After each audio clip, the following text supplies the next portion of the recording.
Hi, and welcome to another edition of Art Underground, where we expose and explore Atlanta's burgeoning art scene. I'm your host, Bernard Jackson, and today in the studio we have the talented Mr. Rikki McKinney, who to give us his perspective on Atlanta's dance community.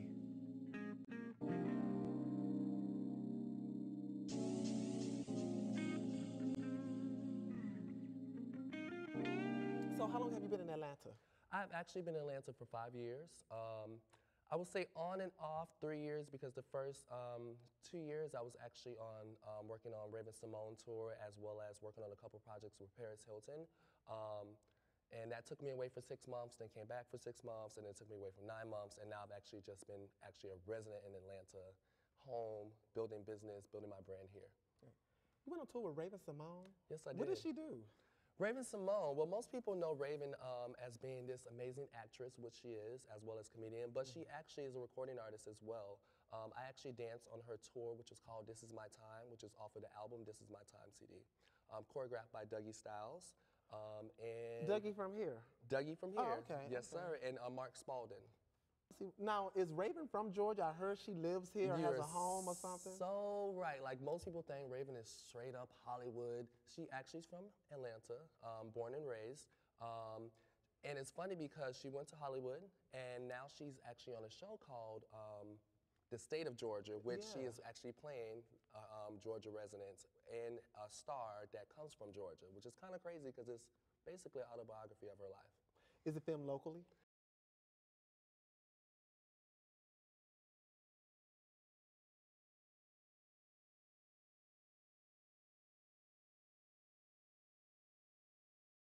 Okay, something for the people. Exactly. Now tell me a little bit about your film work, because I know you do a lot of work with a lot of artists that have been on TV, and you've been on a couple of projects yourself. Yes, tell me sir. about those. Well, it's funny that you mentioned that because today I'm actually going to be on the TV show called Vampire Diaries, Oh, okay, I airing know at that 8 show. p.m. CW Network. I actually plug it. choreographed alongside with celebrity choreographer Jamie Parrish. I've also choreographed Three Stooges, which will be coming out this summer. Like Larry Moe Curly, Three Stooges? Yes, but it's actually the new rendition where they, new actors, because of course the other actors have Dead and gone? dead and gone or a little old and can't move. Right. But at the same time, they've done a revamp of it. Amazing. Sofia Vergara's in it. I don't want to give too much information about it, but amazing. I've also was on the TV show Read Between the Lines just recently, salsa dancing, alongside Tracy Ellis Ross, Malcolm Jamal Warner, and Little Romeo. And I am actually getting ready to possibly work on the TV show on BET called Let's Stay Together. Oh, okay. And I'll be acting and dancing. And all of that has been here locally That has in been Georgia. here local. And I'm so happy because this has been, the last 2 years have been amazing because ever since the film industry has come to Atlanta, it has been booming. It went from small little film projects to a dancer actually can live and survive and make very well money dancing, choreographing for film in Atlanta because there's a project always going on, whether it's a TV show, commercial, movie, award shows, it's always going on. So the work is here. Now, what about the talent? Is the talent here as well to support the work? The talent is definitely here. One thing I'm always a little, I would say, pissed off because a lot of times they pick a lot of talent from LA. Of course, the industry. Because of the names, but at the same time, when the LA actors come here, they're always saying, wow, either the Atlanta actors need to move to LA or LA actors need to move to Atlanta because there's so much talent.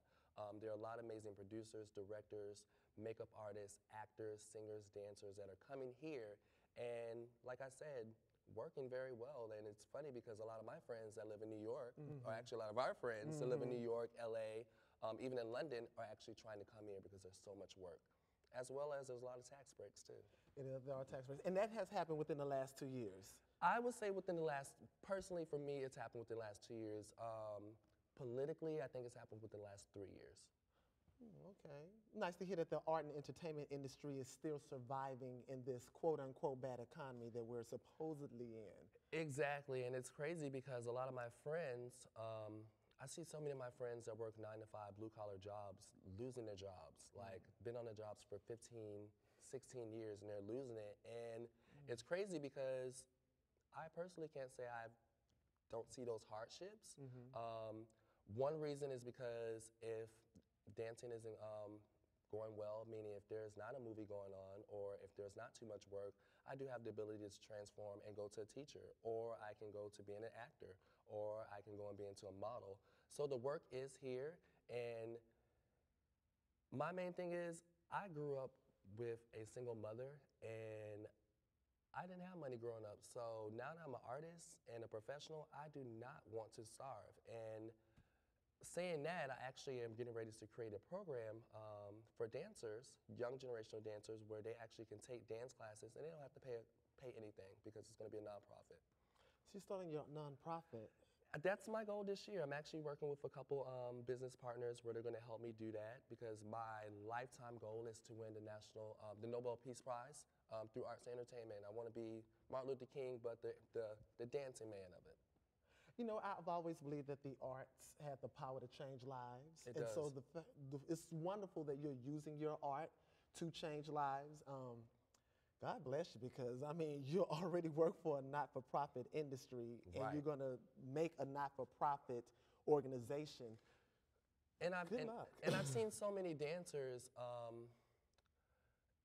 excuse my French, get shitted on where the actors are getting paid before the dancers, the producers are getting paid for the dancers, the makeup artists are getting paid before the dancers, where I want to stand up and be an advocate for dancers and start, like I said, a nonprofit. One of the biggest things that I noticed growing up was Save the Music, and music saves lives, and that is such a big program. And I decided, what can I do for dancers that is similar in the same lines as Save the Music, but save the dance, you know, or save the dancer, or save the starving artist dancer. That's my goal. That is so admirable that someone wants to give back in that way, give of themselves and their art in that way. Okay, well, now that we have your philanthropy work and Thank we you. know about your commercial work, what else about Mr. Rikki McKinney should the public know? Like, we know you're a socialite, we know you're a man about time, we know everyone knows who you are, but what don't we know about you? What don't we know about you? About me? About you or me? Us, industry, and the world. Well, what we don't know is the taboos, and what we don't know is the Taboos? What do you mean taboos. Taboos such as confidence, going into auditions where your agent states you have to be this look, or have this type of character, and you go in there and they're telling you, oh, you're too dark, or oh, you're too skinny, or oh, you're too feminine, or oh, you're not butch enough, or oh, you're too masculine, or you just don't have the right look. And that can sometimes mess with your psyche, and truthfully, I am a very confident person. I'm always going to be confident, but a lot of times that breaks down my internal self-esteem, just to have someone always telling you, not always, because I book, but have some people try to demote you or bring you down because of not having certain things. Another thing that I'm trying to change is a lot of dancers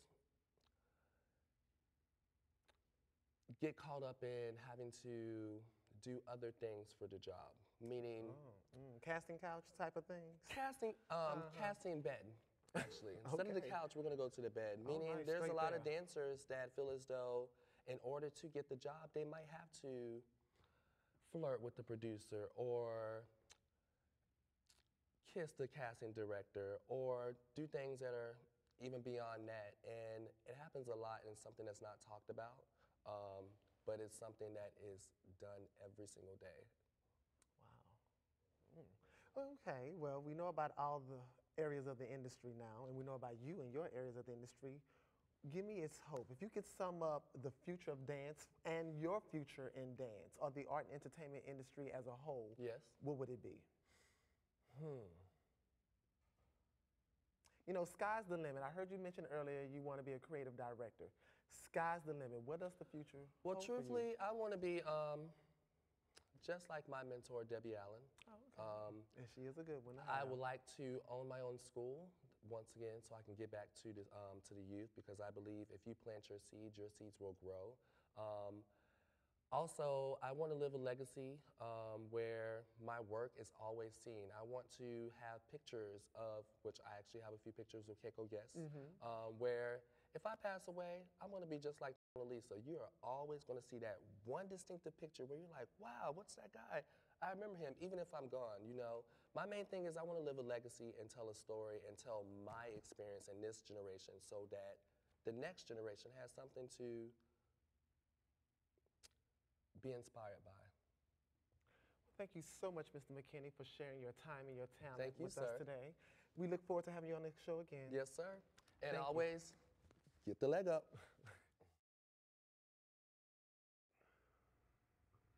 Thanks to our guest, Mr. Rikki McKinney, aka Mr. Personality, for his helpful and funny insight on Dance in Atlanta. And remember, get the leg up. Bye.